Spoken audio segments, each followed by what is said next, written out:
So, John, do you bend the wrists right away on the backswing?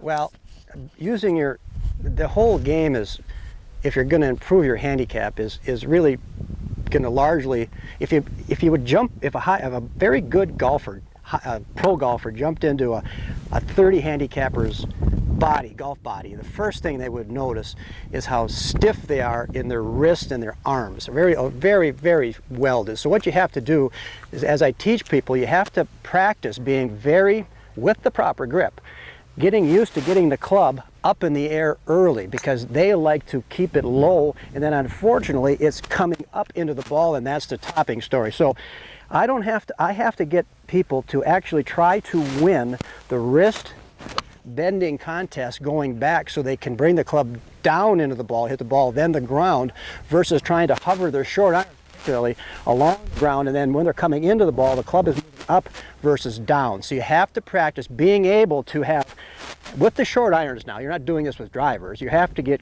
accustomed to having an up and then down motion with your wrists till that becomes natural. Now when people do that, they oftentimes do not hit the ball and ground. They hit ground then ball.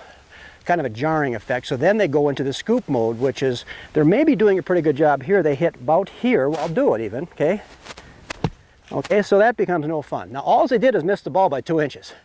I just say you keep doing that. Eventually you're going to do the same motion, and your eye hand, you can hit where you look, and you're going to get that ball ground with a square club face with a proper grip.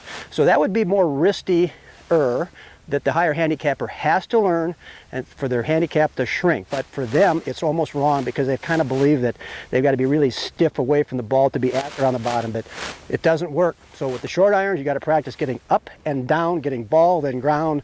And remember, if it sounds complicated, it's wrong.